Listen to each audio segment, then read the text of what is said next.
In this video, we're going to go over properties of matrix inverses, and then we'll prove one of those properties. So these are the basic properties for matrix inverses, and the properties of inverses and properties of matrices that we've been looking at over the last couple of homework assignments, where they aren't things that you would typically use to solve a problem. What they are tools for establishing new results, for creating and then proving theorems. These are properties that allow you to determine things about matrices without having to physically represent the internal elements of the matrices themselves. So usually properties of matrices, properties of inverses, properties of transposes, and the like are more of theoretical interest in the sense that they help you to prove or establish new results. So we just kind of quickly go through these. These would be something you would probably want to write down and have in your notes in case you need to use them in the future when doing proofs regarding matrices and their inverses. So this first one says that if you have the inverse of a matrix A and you want its inverse, so the inverse of an inverse, and the result is that the inverse of the inverse matrix is just the original matrix itself.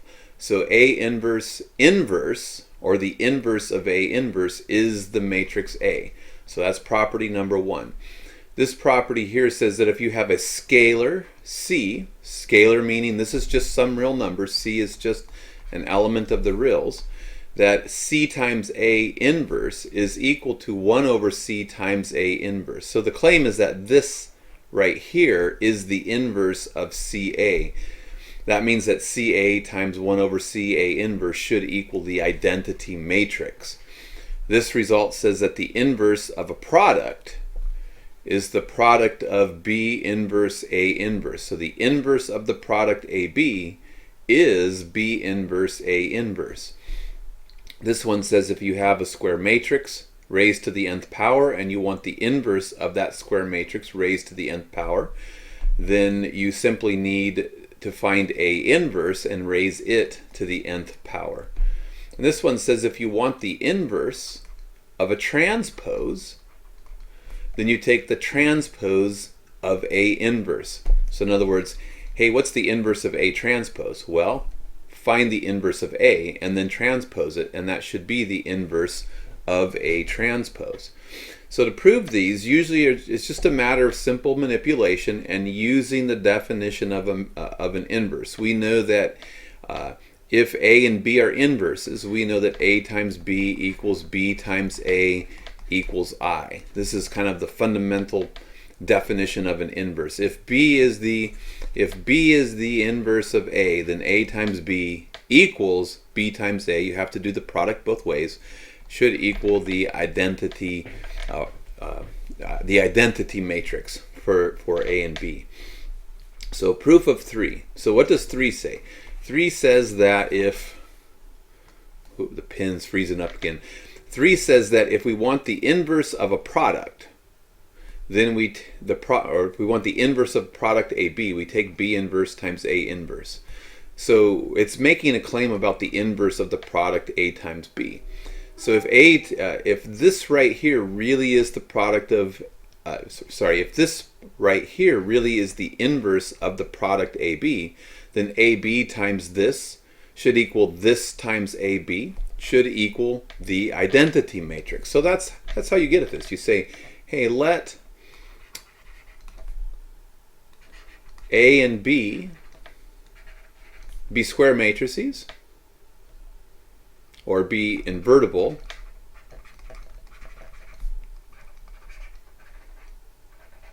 square matrices.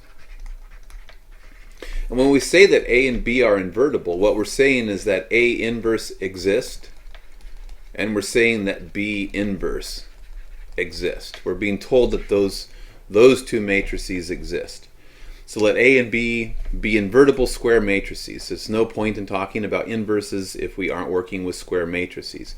And if AB is a square matrix, if A and B are both n by n matrices, these numbers match, then the product is going to be an n by n square matrix as well. So the product of square matrices yields another matrix of the same size. So let A and B be invertible matrices,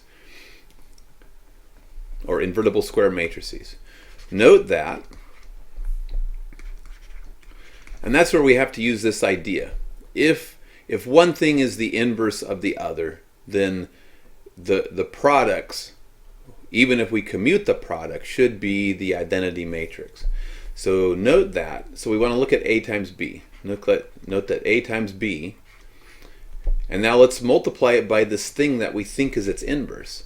We think B inverse A is its inverse. And then can we manipulate this product to get the identity matrix? Well, the first thing we want to notice is that because matrix multiplication is associative, we can regroup the terms so that the B times B inverse is together.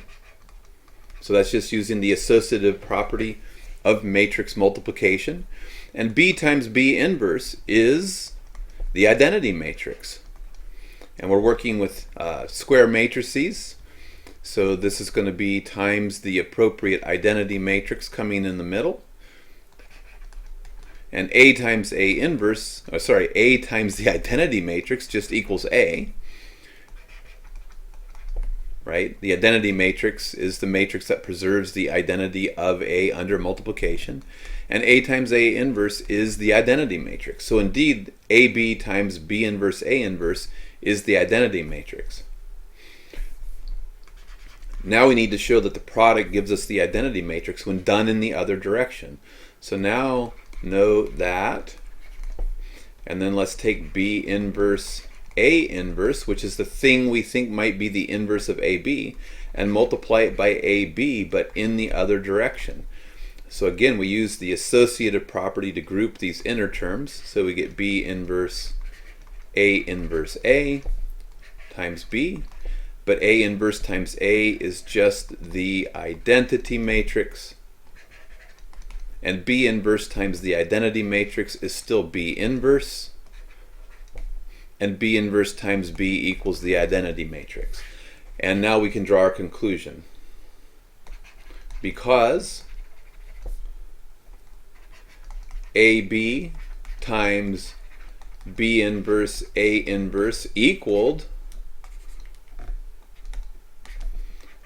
B inverse A inverse times AB, because we were able to take the product in either direction and generate the identity matrix, it follows that this thing right here, B inverse A inverse, is the inverse of AB. And that ends the proof. And again, when you're doing proofs in the homework, you are expected to write things out in paragraph form, just like I've done here.